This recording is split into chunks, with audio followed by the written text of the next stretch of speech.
नमस्कार दोस्तों, बात करेंगे कक्षा 8वीं के मॉडल पेपर की।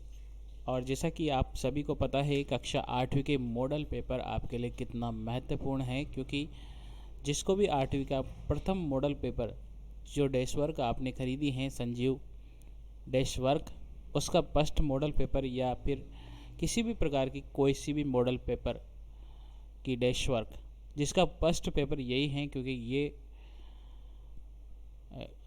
बोर्ड द्वारा जारी मॉडल पेपर हैं, तो ये सभी में है मॉडल पेपर सेम है। ठीक है, तो इस पर डिस्कस कर रहे हैं हम। और आपको ये मॉडल पेपर ज़रूर समझना चाहिए, क्योंकि इसी पर बेस सारे क्वेश्चन आने वाले हैं।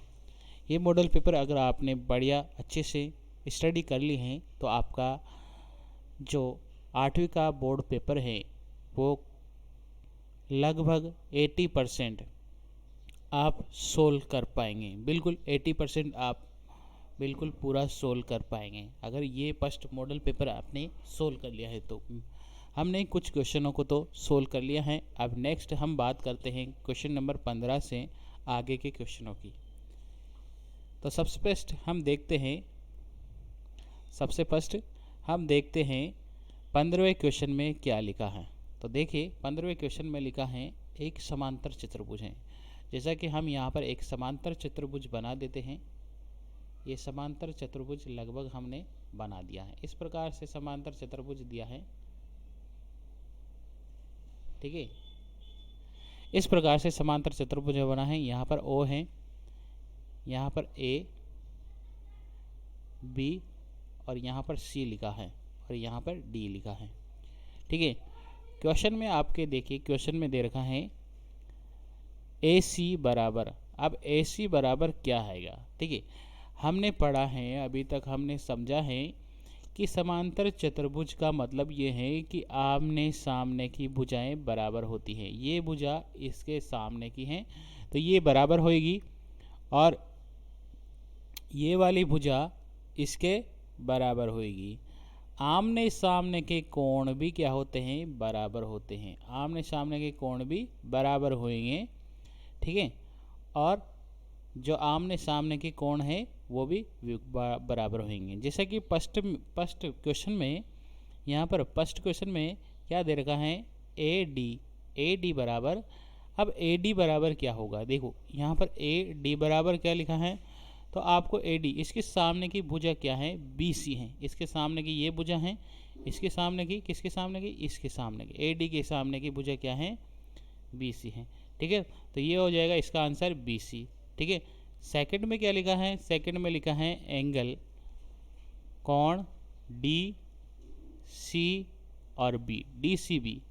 तो डी यहाँ पर देखिए, डी सी और बी, डी सी बी मतलब इस कोण की बात कर रहे हैं। इस कोण के सामने वाला कोण कौन सा है? ये वाला कोण है। इस कोण के सामने वाला कोण कौन सा है? इसके सामने वाला ये कोण है। ठीक है, तो ये आंसर आ जाएगा। क्या आ जाएगा? बी ए सी। क्या आ जाएगा? बी ए सी।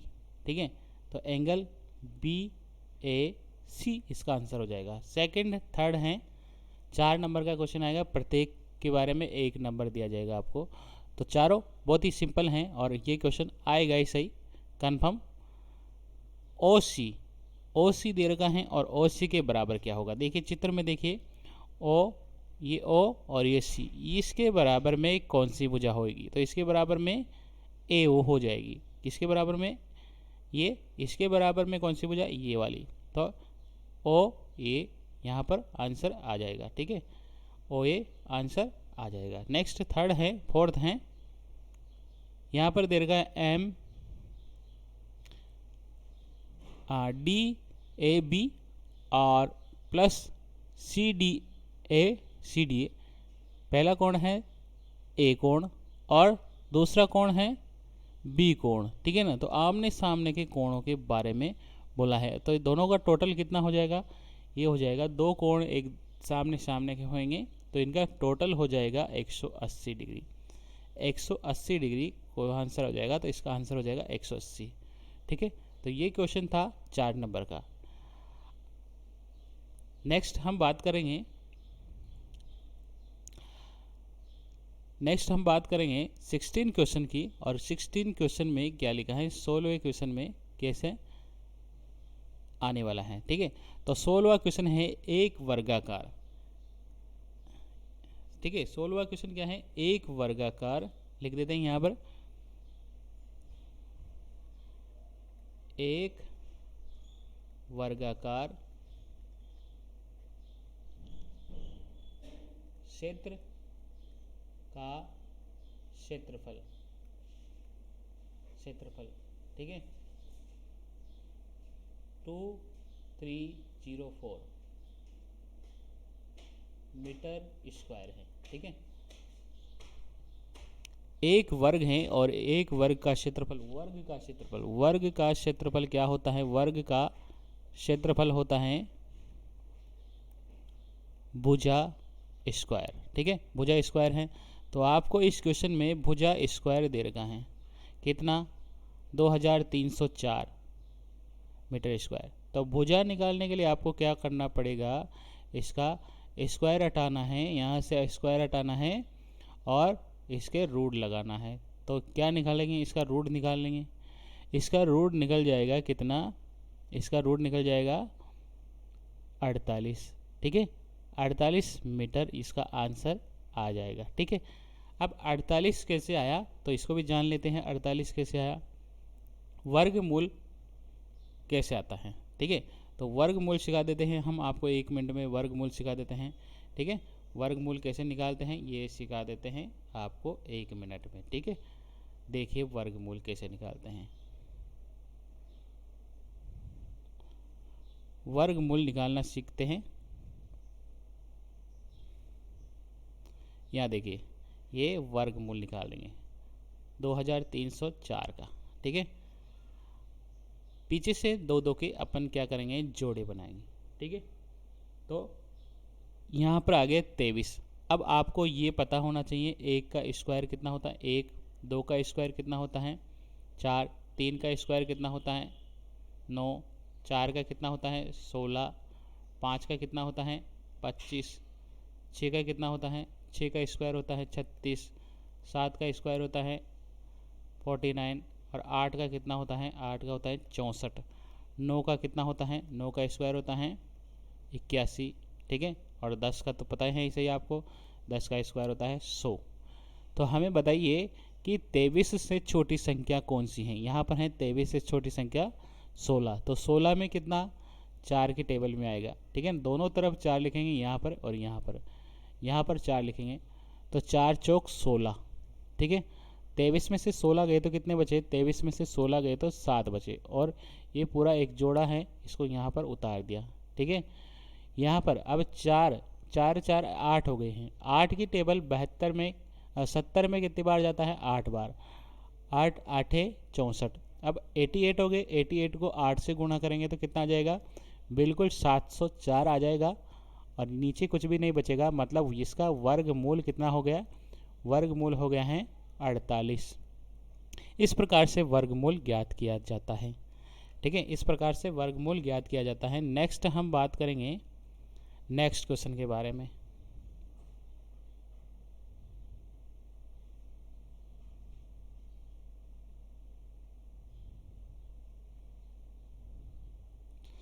ठीक है, देखिए नेक्स्ट क्वेश्चन क्या है,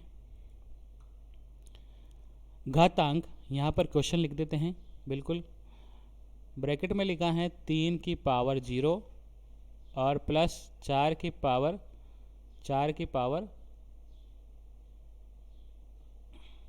3 की पावर 0, और यहाँ पर लिखा है 4 की पावर 0 प्लस 5 की पावर 0 ब्रैकेट बंद। ठीक है, और यहाँ पर पावर लिखा है 1। ठीक है, हमने अभी तक देखा घातांक में कि जब भी किसी के पावर लगी हो, चाहे वो कितनी भी बड़ी संख्या हो, जिस भी संख्या के घातांक 0 हो तो उसका मान हमेशा 1 होता है। ये पढ़ा है हमने, जाना है ये। अब यहाँ पर देखिए 3 के 0 लग रही है तो इसका मान है 1, 4 की पावर 0 लग रही है इसका मान है 1, और 5 की पावर में 0 लग रहा है इसका मान है 1। ठीक है, ये यहाँ तक हमने समझ लिया है। ठीक है, नेक्स्ट हम बात करें कि 1 1 1 3 हो गए हैं और 3 के पावर -1 लग रही हैं। जब भी हमने देखा कि जिसके भी पावर में माइनस हो वह हमेशा संख्या अपोजिट उल्टी हो जाती हैं, तो 1/3 यहाँ पर इसका करेक्ट आंसर है। आशा करते हैं आपको ये क्वेश्चन समझ में आ गया होगा। ठीक है, नेक्स्ट क्वेश्चन के बारे में बात करते हैं।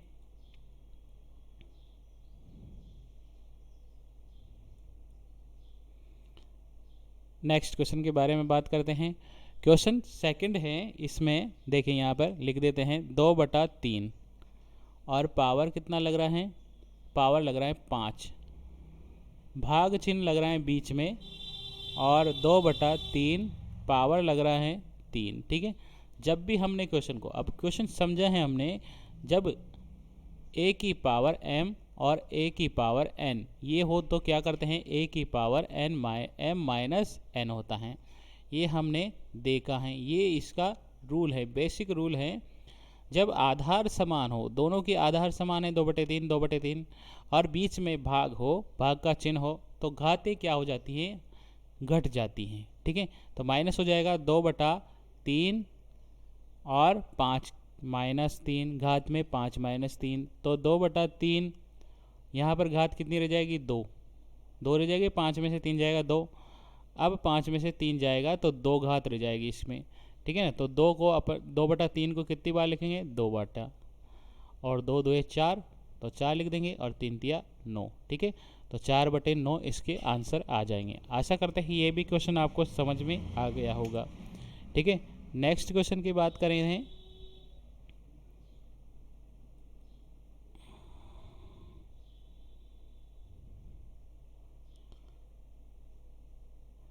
नेक्स्ट क्वेश्चन की बात करते हैं। इस क्वेश्चन को बाद में समझते हैं, थोड़ा दूसरा क्वेश्चन समझते हैं यहाँ पे।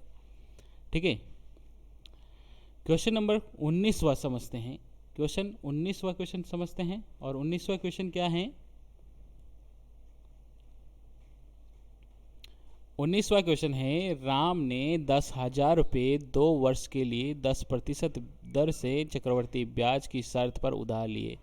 यदि यह धनराशि ब्याज पर लिया जाए तो दोनों ब्याजों का अंतर ज्ञात कीजिए। ठीक है, यदि ये ब्याज अपन अगर साधारण ब्याज पर लिया जाए तो सरल ब्याज पर लिया जाए तो ब्याजों का अंतर ज्ञात कीजिए। तो आप सभी को पता है, यहाँ पर देखिए, एक है मिश्र धन का सूत्र, चक्रवर्ती ब्याज के हिसाब से देखते हैं पहले। तो चक्रवर्ती ब्याज निकालते हैं सबसे पहले। ठीक है, चक्रवर्ती ब्याज का मिश्र और साधारण ब्याज का मिश्र। तो चक्रवर्ती ब्याज देखते हैं पहले। तो सबसे पहले मिश्रधन। ठीक है, मिश्रधन फॉर्मूला है मूलधन। फॉर्मूला क्या है,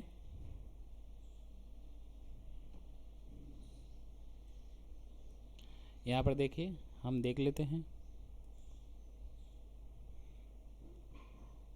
मिश्रधन बराबर मूलधन प्लस 100 प्लस दर बटा 100 पावर में समय।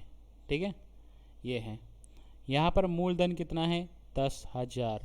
ठीक है, गुणा 100, दर कितनी है 10 बटा 100, समय कितना है 2 साल। ठीक है, तो इसका आ जाएगा 10,000 गुणा 110 बटा 100। अब पावर 2 लग रही है तो 2 बार लिख देंगे इसको। ठीक है, इसको 100 और 100, 4 0 से 4 0 कैंसिल हो गए, तो 11 को 11 से इंटू क्या 121, और 2 0 लग रही है पीछे, तो ये हो जाएगा 1,021। ठीक है, क्या आ जाएगा 1,021। यहाँ पर लिख देते हैं 1,021। ठीक है, ये हो जाएगा। अब साधारण ब्याज देखते हैं, साधारण ब्याज। ठीक है, 21 हो जाएगा। अब ब्याज देखें, इसमें ब्याज, तो ब्याज देखो पहले, तो सबसे पहले आपने उधार लिए 10,000 रुपये। ठीक है, और हो गए 12,100। ठीक है, तो कितना ब्याज हुआ, 2,100 ब्याज हुआ। ठीक है, 2,100 ब्याज हुआ। अब साधारण ब्याज देखिए, साधारण ब्याज, ठीक है। मूलधन गुणा दर गुणा समय बटा 100, ठीक है ना। तो 10,000 का आपने उधार लिया, 10% दर है और समय है 2 साल, तो ये हो जाएगा आपका 2,000, ठीक है। 2,000 हो गया, तो 2100 और 2,000 का अंतर कितना है, तो यहाँ पर लिख देना है नीचे दोनों ब्याजों का अंतर। दोनों ब्याजों का अंतर इस प्रकार से लिख दिया जाएगा। दोनों ब्याजों का अंतर कितना है, यहाँ पर लिख देना। दोनों ब्याजों का अंतर हो गया 2100 माइनस 2,000 बराबर 100 रुपये का अंतर हो जाएगा, ठीक है। इस प्रकार से आपको क्वेश्चन को हल करना है, ठीक है। नेक्स्ट बात करते हैं। नेक्स्ट क्वेश्चन बात करते हैं। वीडियो अच्छा लग रहा है तो लाइक और करना है, ठीक है। और देखिए नेक्स्ट हम बात करते हैं।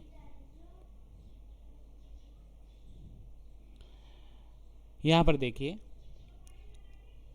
दो संख्याओं का योग, दो संख्याओं का योग हमने देख लिया कि माना कि पहली संख्या और दूसरी संख्या, ठीक है ना। दो संख्याओं का योग, पहली संख्या दूसरी संख्या से 15 अधिक है, तो दूसरी संख्या को अपन को x मानना पड़ेगा। यहाँ पे लिख देना दूसरी संख्या, ठीक है, उसको मान लिया x, और पहली संख्या क्या हो जाएगी, पहली संख्या हो जाएगी x प्लस 15, ठीक है। अब दोनों संख्याओं का योग दे रखा है, तो x यहाँ पे लिखना x प्लस 15, इसका योग हो गया 95। अब इनको जोड़ेंगे तो x और x 2x और 15 उधर जाएंगे तो क्या हो जाएगा, माइनस हो जाएगा। यहाँ पर बचेंगे कितना, यहाँ पर बच जाएंगे 80 x बराबर निकालेंगे तो ये 2 बटे में चल जाएंगे, कितनी बार कट जाएगा, 40। तो पहली संख्या, दूसरी संख्या तो अपन को पता होगा कि दूसरी संख्या कितना होगी, 40, और पहली संख्या कितनी होगी, पहली संख्या, तो पहली संख्या 40 और 15 और थी तो ये हो जाएगी 55, ठीक है ना। हमने देखा था कि पहली संख्या तो x थी तो x का मान आया 40, और दूसरी संख्या थी x प्लस 15, तो 40 प्लस 15 मतलब 55 आंसर आ जाएगा। ये भी क्वेश्चन आपको समझ में आ गया होगा, आशा करते हैं ये क्वेश्चन भी आपको समझ में आ गया होगा। नेक्स्ट बात करते हैं, नेक्स्ट क्वेश्चन की बात करते हैं। तो इसका आंसर भी आपको समझ में आ गया होगा, ठीक है। ये भी आपको समझ में आ गया होगा।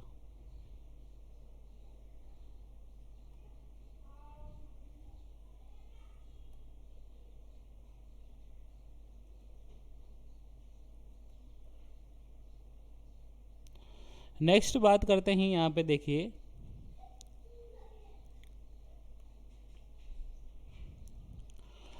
माल से लदा हुआ एक ट्रक यातायात नियमों की पालन करते हुए 25 मिनट में 14 किलोमीटर चलता है। यदि ट्रक की चाल वही चाल रहे तो 5 घंटे में तय दूरी ज्ञात करना है, ठीक है। तो 5 घंटे में तय दूरी ज्ञात करनी है। यहाँ पर आपको बताना है, यहाँ पर लिखना है समय, ठीक है।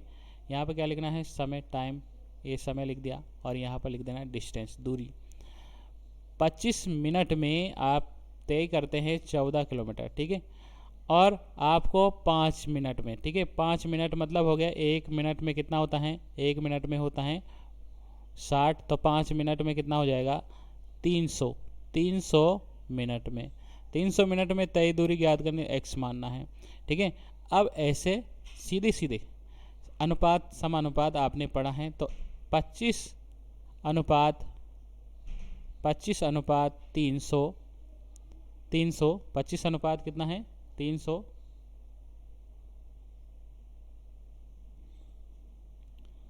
25 अनुपात आपने पढ़ना है, तो 25 अनुपात 300 समानुपात आपने देखा है, ऊपर से चलना है 14 अनुपात x। अब बाह्य पदों का गुणा और अंदर के पदों का गुणा, मतलब 25 इंटू एक्स और 300 इंटू 14, ठीक है। तो x बराबर हो जाएगा 300 गुणा 14 बटा 25, 25 से कट जाएगा कितनी बार, 25 से कम 25 और 25 दुए 50, 12 को 14 से गुणा करेंगे तो आ जाएगा आंसर 168 किलोमीटर, ठीक है। ये भी आपको समझ में आ गया होगा। सबसे पहले क्या करा, 25 मिनट में 14 किलोमीटर दूरी तय करता है, 300 मिनट में दूरी दूरी तय करता है कितनी? हाँ, 300 मिनट में देखो 25 में 14 किलोमीटर दूरी तय करता है और 300 में x किलोमीटर मान लिया अपन ने। 300 कैसे आया? 1 घंटे में 60 मिनट, तो 5 घंटे में कितनी? यहाँ पर पूछा है 5 घंटे में तय दूरी, तो 5 से गुणा करेंगे 300, तो 300 25 में 14 किलोमीटर, ठीक है ना। तो अनुपात कैसे बनाएगा? सीधा 25:300 समानुपात 14 और x, ठीक है। बाह्य पदों का गुणा, मध्य पदों का गुणा। 300 को 14 से गुणा कर दिया और इधर 25 को x से गुणा कर दिया। ये 25 भी बटे के नीचे चल जाएंगे, 25 से कट जाएगा 12 बार और 12 को इससे गुणा कर दिया, 168 आंसर आ जाएगा, ठीक है। 168 आंसर आ जाएगा। नेक्स्ट हम बात करते हैं क्वेश्चन नेक्स्ट फील्ड बुक की। इसको ढंग से समझना है, फील्ड बुक आपको समझने में आनी चाहिए, इसको ढंग से समझ लेना है।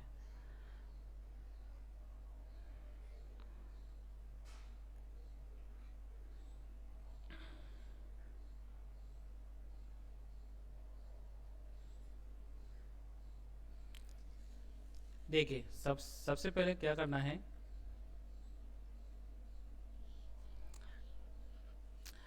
ये डायग्राम आपको क्वेश्चन में देगा, ठीक है। सबसे पहले इस पर नंबरिंग कर लेनी है, जैसे कि ये नंबरिंग कर ली है यहाँ पे 1 2 3 और 4 डायग्राम है इसमें। पहला है समलंब चतुर्भुज। समलंब चतुर्भुज का है बिल्कुल ये आकृति जैसे होगा, ये आकृति किसकी है? समलंब चतुर्भुज की है। और ये आकृति किसकी है? त्रिभुज की है। तो दो सूत्र आपको याद रखने पड़ेंगे। समलंब चतुर्भुज का सूत्र होता है, लिख देते हैं यहाँ पर, समलंब चतुर्भुज का क्षेत्रफल, ठीक है। तो ये हो जाता है 1/2 समांतर भुजाओं का योग, ठीक है, इनटू ऊंचाई या बीच की दूरी, ठीक है। दूसरा होता है त्रिभुज का क्षेत्रफल, त्रिभुज का क्षेत्रफल, ठीक है। समकोण त्रिभुज का क्षेत्रफल है ये 1/2 आधार इंटू ऊंचाई, ठीक है। आधार इंटू ऊंचाई, ये याद रखना है, ठीक है। अब देखिए यहाँ पर पेन ले लेते हैं हम दूसरे कलर का, ब्लैक कलर का पेन ले लेते हैं। स्पष्ट आकृति स्पष्ट में हमने देखा कि ये समलंब चतुर्भुज हैं, ठीक है। यहाँ पर देखिए इस आकृति में देखिए समलंब चतुर्भुज हैं और इनमें सूत्र है आकृति का क्षेत्रफल, ठीक है। तो आकृति का क्षेत्रफल हो जाएगा 1/2 और समांतर भुजाओं का योग, समांतर भुजाओं का योग, तो ये समांतर भुजाएं ये वाली और ये वाली, तो इनको योग करना है। तो 30 और 50 कितने हो जाएंगे? 80, ठीक है, इनटू ऊंचाई, इनके बीच की दूरी, यहाँ से 0 से और यहाँ तक की डिस्टेंस है 50, तो 50 लिख देना है यहाँ पे और इससे ये कट जाएगा 40 बार, ठीक है। तो ये आ जाएगा 2000, ठीक है, 2000 आ जाएगा जैसा कि क्वेश्चन में आया हुआ है, ठीक है। आकृति समझना है, आकृति सेकंड, और ये कैसा है? ये भी समलंब चतुर्भुज है का क्षेत्रफल, ठीक है। 1/2 इंटू समांतर भुजाओं का योग, 50 कितने हो गए? 100 और ऊंचाई 50 से लेकर गिनती 100 तक, 50 से 100 तक का डिफरेंस कितना हो जाएगा? ये हो जाएगा 50, ठीक है। 50 इससे कट जाएगा कितनी बार? 25 बार, और 25 को गुणा कर देंगे 100 से, तो ये हो जाएगा 2500, ठीक है, 25 हो जाएगा। आकृति नंबर 3, ठीक है, आकृति नंबर 3 कैसा है? का क्षेत्रफल, ठीक है ना, 3 का क्षेत्रफल। तो आकृति त्रिभुजाकार है, तो 1/2 आधार कितना है इसका? आधार है 40, ठीक है, और ऊंचाई कितनी है? 70 से 100 तक है, मतलब 30 है। ये कट जाएगा इससे 2 से 20 बार और ये हो जाएगा 600, ठीक है, 600 हो जाएगा। आकृति नंबर 4, आकृति नंबर 4 का क्षेत्रफल 1/2 त्रिभुज है, ये भी आधार वही 40 है, इसका भी ऊंचाई यहाँ से लेकर 0 से लेकर यहाँ तक 70 है, तो ये 70 हो जाएगा। इससे कट जाएगा ये 20 बार और 20 को इससे गुणा करेंगे 1400, टोटल करेंगे इन सब का तो 6500 इसका टोटल आ जाएगा। इस प्रकार से हमको क्वेश्चन करना है और ये 6 नंबर में आने वाला है। ये 6 नंबर का क्वेश्चन आएगा, आपको करना है, आना चाहिए। ठीक है, तो देख लीजिए, वापस से समझाते हैं एक बार। ठीक है, सबसे पहले आपने पेन चेंज कर लेते हैं। सबसे पहले आपने देखा कि दो सूत्र आपको याद होना चाहिए। समान समलंब चतुर्भुज, समलंब चतुर्भुज का क्षेत्रफल 1/2 और समांतर भुजाओं का योग, ठीक है, इंटू ऊंचाई। दूसरा सूत्र वो याद होना चाहिए, त्रिभुज का क्षेत्रफल 1/2 आधार इंटू ऊंचाई। ठीक है, ये दो सूत्र इस फील्ड बुक में काम आने वाले हैं। ठीक है, और इसमें जो आकृति दे रखी होती है उसका पूरा का क्षेत्रफल निकालना होता है, बहुभुज का क्षेत्रफल, यानी कि पूरी आकृतियों का क्षेत्रफल निकालना रहता है। तो आपको इसमें नंबरिंग कर देनी है 1 2 3 4। 4 डायग्राम है, 2 समलंब चतुर्भुज हैं और 2 त्रिभुज हैं। ठीक है, समलंब चतुर्भुज का क्षेत्रफल 1/2 समांतर भुजाओं का योग। जैसा कि पहली आकृति में समलंब चतुर्भुज है, तो समांतर भुजाओं का योग कितना है, 50 और 30। ठीक है, इसको रब कर लेते हैं थोड़ा सा, जिस समझ में आ जाएगा आपको। ये रब कर लिया है। ठीक है, यहाँ पर देखिए, वापस से यहाँ पर देखिए, पहली आकृति में 50 और 30 है, तो दोनों का योग 80 हो गए हैं। 80 लिख दिया था हमने, 80 लिखा था। ठीक है, उसके बीच ऊंचाई 0 से 50 तक की ऊंचाई 50 लिख दिया। अब ये 2 से कैंसिल कर दिया था 40 बार, और 40 को गुणा करा तो ये 2000 आ गए थे। आकृति नंबर सेकंड, आकृति नंबर सेकंड का क्षेत्रफल लिखेंगे पूरा, और 1/2 आधार इंटू 1/2 समांतर भुजाएं। देखो ये आकृति 2 है, समलंब चतुर्भुज है, 1/2, और इस 100 कैसे आया था, इन दोनों का योग 50 और 50 का योग 100। ठीक है, ऊंचाई, ऊंचाई कितनी थी, 50 से लेकर 100 तक इनकी ऊंचाई है 50। ये 50 थी और 50 2 से कैंसिल हो गई थी 25 बार, 25 को 100 से गुणा किया 2500। ठीक है, इसके बाद हमने देखा आकृति नंबर 3 में, आकृति नंबर 3 में देखा, यहाँ पर था 40 और यहाँ पर था कितना था, यहाँ पर आधार कितना था 40 और ऊंचाई थी 70 से 100, मतलब 30 ऊंचाई थी। 2 से काट दिया था 40 को 20 बार, और 20 को गुणा कर दिया था हमने 30 से, यानी कि 600 यहाँ पर आ गया था। तीसरी चौथी आकृति में त्रिभुज का क्षेत्रफल 1/2 और आधार इंटू ऊंचाई। ठीक है, आधार कितना था इसका, तीसरी, ये चौथी चतुर्भुज है, तो आधार 40 था और ऊंचाई यहाँ से लेकर यहाँ तक, यहाँ से लेकर यहाँ तक कितनी थी, 70 थी। 40 कट गया था 20 बार, और 20 को गुणा कर दिया था 1400, टोटल कर दिया था 6500 आंसर आ गया था। आशा करते हैं आपको क्वेश्चन समझ में आ गया होगा। नेक्स्ट हम बात करेंगे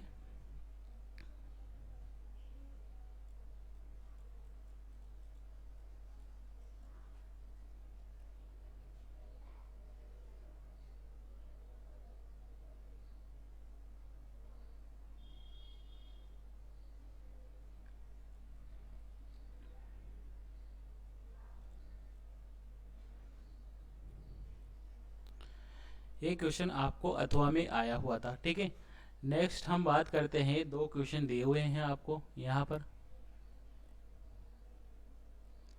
ठीक है, इस क्वेश्चन को समझते हैं। एक सम चतुर्भुज का क्षेत्रफल, एक सम चतुर्भुज का क्षेत्रफल 240 है। विकर्ण में से एक विकर्ण है 30 का, दूसरा विकर्ण ज्ञात करना है, और इसमें कौन सा विकर्ण अधिक है, कितना अधिक है, ज्ञात करना है। तो ठीक है, तो समलंब चतुर्भुज का क्षेत्रफल, सबसे पहले ये याद होना चाहिए सूत्र क्या है। तो समचतुर्भुज का क्षेत्रफल, समचतुर्भुज का क्षेत्रफल 1/2 विकर्णों का गुणनफल इंटू विकर्णों का गुणनफल। ठीक है, ये इतना सा सूत्र था। क्या था सूत्र, वापस से देख लीजिए। 1/2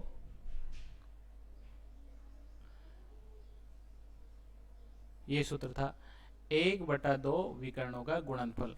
अब सम चतुर्भुज का क्षेत्रफल अपन को दिया हुआ था 240। ठीक है, 1/2 विकर्णों का गुणनफल कितना है, एक का विकर्ण दे रखा है 30 और दूसरा अपन ने निकालना है, तो x मान लिया।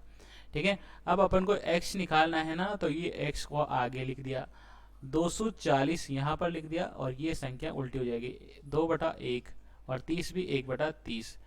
ठीक है, 30 से ये कट जाएगा कितनी बार, 8 बार। 30 से कितनी बार कट जाएगा ये, 8 बार। 8 तिया 24, 8 बार कट गया, 0 से 0 कट गया, 8 तिया 24, ये आंसर आ जाएगा 16। ठीक है, 16 आ गया है।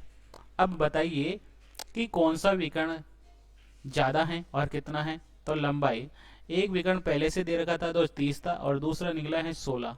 ठीक है, तो अधिक कितना अधिक है, अधिक अधिक कितना है 16 और एक है 30, तो 30 में से 16 गए तो कितना बचा, 14 सेंटीमीटर। ये इस प्रकार से क्वेश्चन करना है। नेक्स्ट क्वेश्चन इसमें दे रखा है, नेक्स्ट क्वेश्चन दे रखा है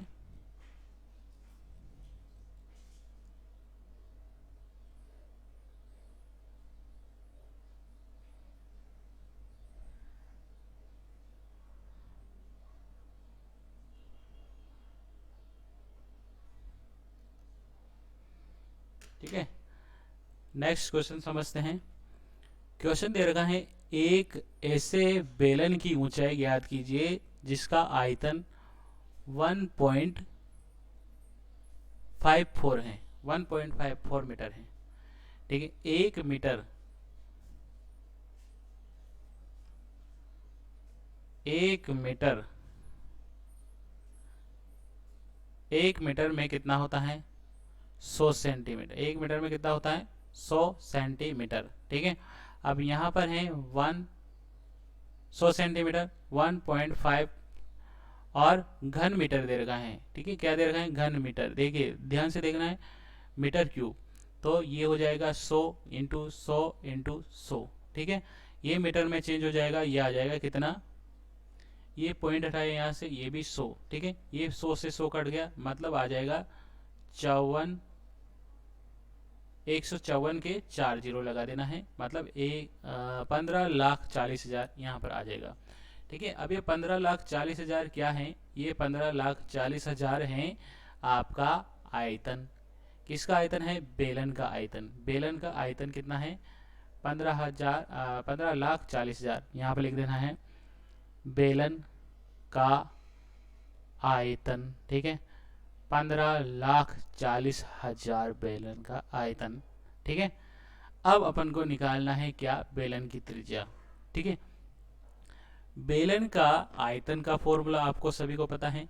तो बेलन के आयतन का फॉर्मूला है, बेलन के आयतन का फॉर्मूला है pi r square H.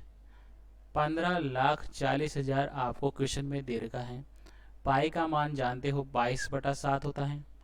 Are होता है, आर दे रखी है 70 इंटू 70 और एच अपन को निकालनी है।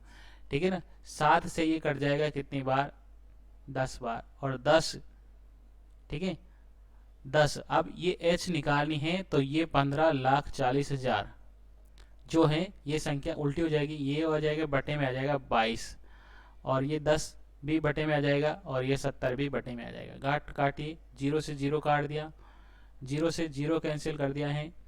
अब 7 से काट दीजिए, 7 एकम 7, एक बच गया है, 7 2 14। ठीक है, अब 22 से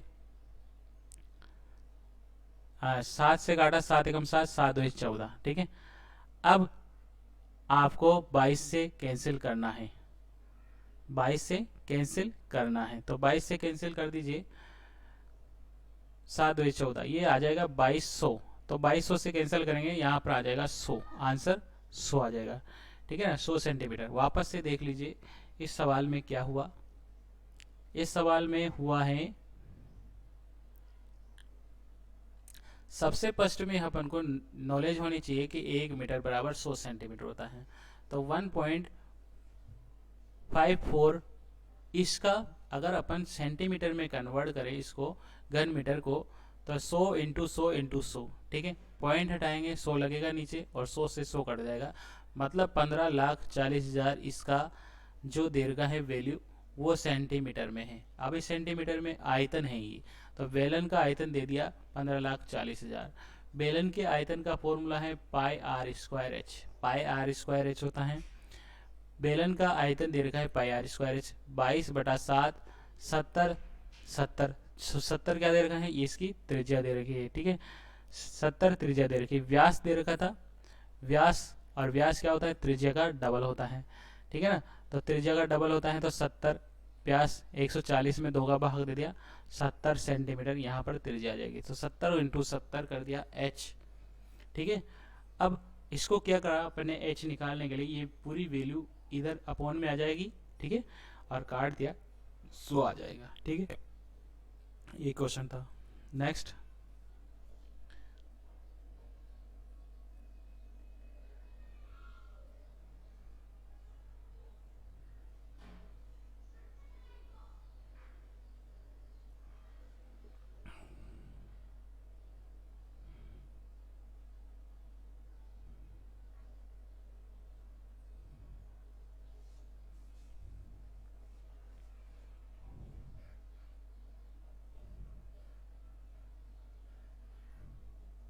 समझते हैं नेक्स्ट क्वेश्चन। और नेक्स्ट क्वेश्चन है, देखिए यहाँ पे समझते हैं, 4p square minus 9q square, ठीक है।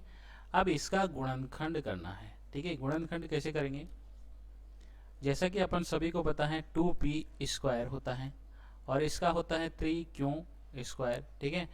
एक संख्या को प्लस में और एक संख्या को माइनस में लिख देना है, ठीक है। इस प्रकार से आप इस क्वेश्चन को सोल्व कर पाएंगे, ठीक है।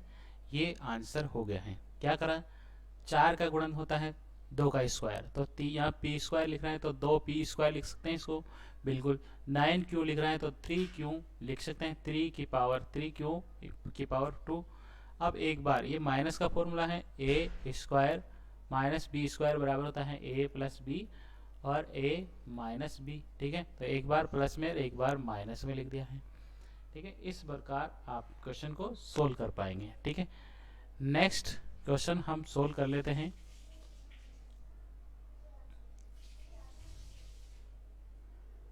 नेक्स्ट क्वेश्चन अपन सोल्व कर लेते हैं।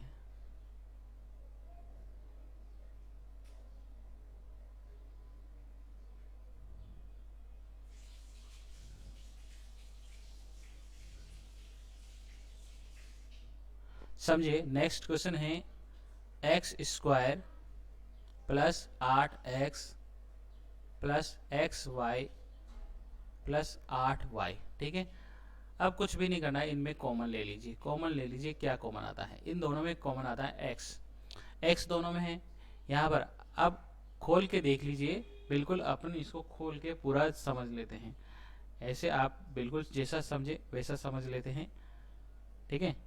यहाँ पर पूरा खोल के दिखा देता हूँ मैं इसको, आपको आसानी से समझ में आ जाएगा, ठीक है। एक्स स्क्वायर था, इसको x इंटू एक्स लिखते हैं, 8 को लिखते हैं 8 इंटू एक्स, ठीक है। अब इसको लिखते हैं x इंटू वाई, इन दोनों को लिखते हैं 8 इंटू वाई, ठीक है। अब इन दोनों में अपन को कॉमन लेना है, तो x कॉमन है दोनों में, x है, x बाहर लिख दिया, जो कॉमन है उसको तो आपने बाहर लिख दिया, और बचा हुआ x माइनस एक्स प्लस 8 बच गया है। इन दोनों में भी सेम, y कॉमन है तो y कॉमन ले लीजिए, x प्लस 8 इसमें बच जाएगा। अब क्या करना है, जो ब्रैकेट है वो दोनों सेम होने चाहिए, एक ब्रैकेट में से लिख लीजिए और एक बाहर वाली वैल्यू लिख दीजिए x प्लस वाई। इस प्रकार से आप क्वेश्चन को सोल्व करेंगे, ठीक है। नेक्स्ट हम समझते हैं, नेक्स्ट क्वेश्चन समझते हैं।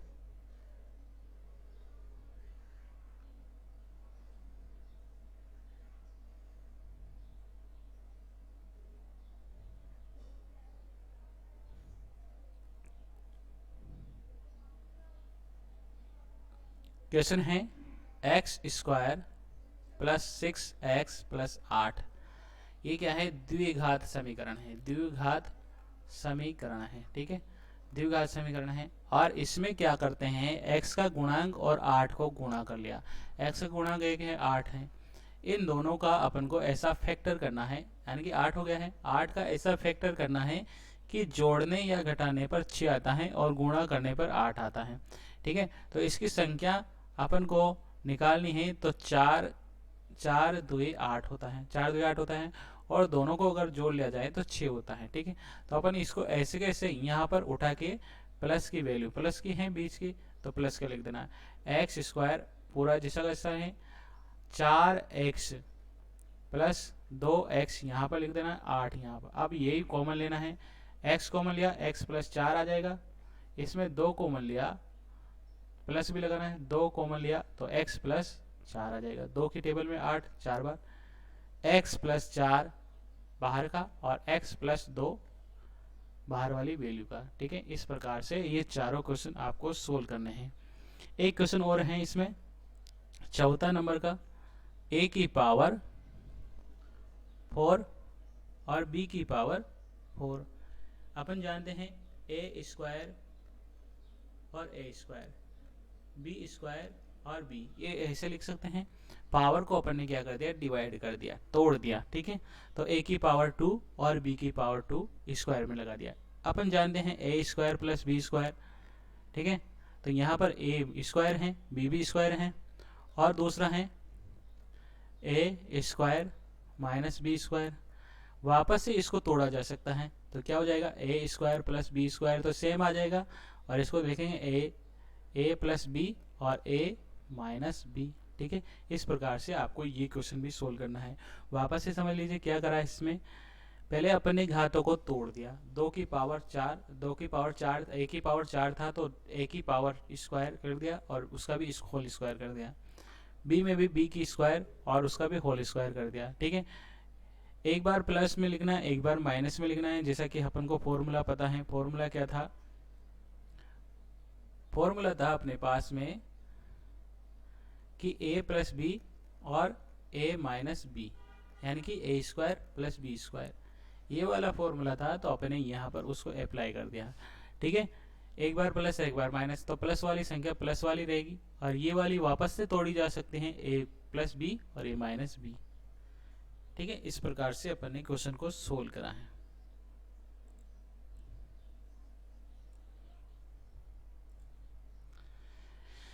नेक्स्ट समझ लीजिए ये चित्र कैसे बनाया। ठीक है, इसको देखिए कैसे चित्र बनाना है। आपको दे रखा है क्वेश्चन में कि ए बी बराबर 5 सेंटीमीटर, बी और सी बराबर 4.5 सेंटीमीटर, और ए और डी बराबर 6 सेंटीमीटर। कोण दे रखा है, ए कोण दे रखा है 90 डिग्री और बी कोण दे रखा है 105 डिग्री। सबसे पहले आपको क्या करना है, एक कच्चा चित्र बना दीजिए। कच्चा चित्र बना दिया, चतुर्भुज, चतुर्भुज दिया है, चतुर्भुज बनाना है। यहाँ पर लिखना है ए बी सी और डी। ठीक है, ए कोण 90 डिग्री का है और बी 105 का है। ठीक है, ए बी कितनी है, ए बी 5 सेंटीमीटर है और बी सी कितनी है, 4.5 सेंटीमीटर है। ए डी कितना है, 6 सेंटीमीटर है। इस प्रकार से आपको करना है। सबसे फर्स्ट में हम स्केल की सहायता से ए बी एक रेखा खींच देंगे, जिस पर लिख देंगे ए और बी। अब प्रकार की सहायता से क्या करेंगे, थोड़ा सा चाप काटेंगे और ऐसे घुमा देंगे, किस पर रखकर, ए बिंदु पर रखकर। प्रकार की कोण कहाँ पर रखेंगे, ए पे, और ऐसे चाप काट देंगे। बिल्कुल एक बार ही काटना है, एक काट दिया। जहां पर कटा है वहां पर फिर प्रकार की नोक रखेंगे, एक बार और 2 बार वापस से काट देंगे। यहाँ पर रखना है, फिर इधर काट देंगे। पहले यहाँ रखा, फिर यहाँ काटा, दूसरा यहाँ रखा और यहाँ काटा। अब यहाँ पर रख के ऊपर काटना, यहाँ पर रख के ऊपर काटा। अब इस प्रकार से हमने ऊपर एक स्केल की सहायता से ऊपर लाइन खींच दी। ठीक है, इस पर से गुजारते हुए। अब यहाँ पर भी ऐसे करना है। एक बार तो हमने क्या करा, प्रकार से इधर चाप काटा, फिर यहाँ पर काटा, फिर यहाँ पर प्रकार का यहाँ काटा, और यहाँ पर रखे इधर 90 का काट गया, दोनों तरफ 90 का कट गया। अब 90 का कट गया तो इस लाइन को अपन को डॉट डॉट में लिखना है। ठीक है, डॉट डॉट में लिखना है। तो इसको फिक्स लाइन मत बनाना है, डॉट डॉट में बना देना है। ठीक है ना, तो ये लाइन बन जाएगी अपनी। पहले चाप काटेंगे, फर्स्ट चाप, दूसरा चाप ऊपर से काटेंगे, ये यहाँ से एक चाप कटेगा और ये डॉट डॉट में जाएगी। ठीक है, ये वाली लाइन किस में जाएगी, डॉट डॉट में। ठीक है, तो हम वापस से इस लाइन को वापस से काटते हैं। यहाँ पर से ये बी पॉइंट था, यहाँ पर एक चाप काटा, दूसरा इधर काटा, एक इधर काटा। अब यहाँ से डॉट डॉट में ऊपर ले जाना है। ठीक है, अब जहाँ कटेगी वहाँ से प्रकार की नोक रखनी और एक इधर काटनी है, एक इधर से इधर काटनी है। अब यहाँ से ये प्रकार ऐसा जाना है बिल्कुल। ठीक है, अब यहाँ से कितना सेंटीमीटर का है, 4.5 का, तो 4.5 का प्रकार खोल के इधर काट देना है जितना भी कटे, और इधर 6 सेंटीमीटर का है तो इधर 6 सेंटीमीटर का खोल देना है। दोनों को इस प्रकार से मिला देना है और रचना लिख देनी है जो भी आपने किया है। इस प्रकार से समांतर, इस प्रकार से चतुर्भुज की रचना हो जाएगी। ठीक है, एक और चित्र दे रखा है उसको भी समझ लेते हैं किस प्रकार से बनाया गया है वो। सबसे फर्स्ट में हम क्या करेंगे, सबसे फर्स्ट में जो भी दे रखा है उसको कच्चा चित्र के रूप में सबसे पहले देखिए, सबसे फर्स्ट में हम एक कच्चा चित्र बना देंगे। ठीक है, देखिए सबसे पहले तो जो भी दे रखा है ना वो एक लाइन, या तो आप 5 सेंटीमीटर या 6 सेंटीमीटर की लाइन खोल ली। ठीक है, 5.2 सेंटीमीटर की रेखा बनाओ। सबसे पहले 5.2 सेंटीमीटर की रेखा बना दी। अब इस कोण का समद्विभाजन करेंगे।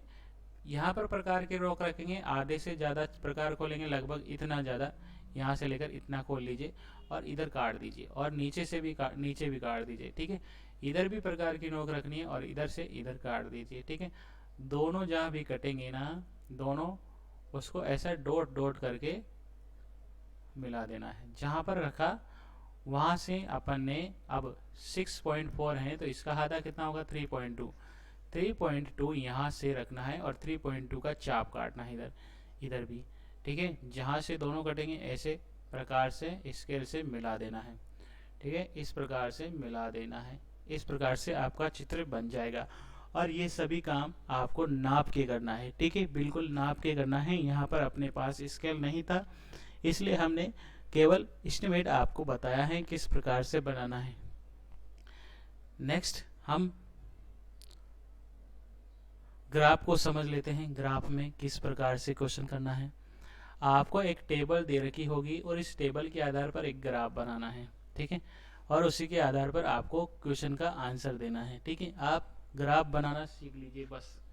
ठीक है, जैसा कि ऊपर दे रखा है जमा राशि, जमा राशि को एक ग्राफ में आपने जमा राशि नीचे लिख दिया है, ऊपर आपकी वैल्यू दे रखी है, तो इसको अपन 80-80 के गैप में इधर लिख देते हैं। तो 80, 120, 180, 140, 180, 80 के बाद 160, 200, 240, 320, इस प्रकार से हमने लिख दिया है।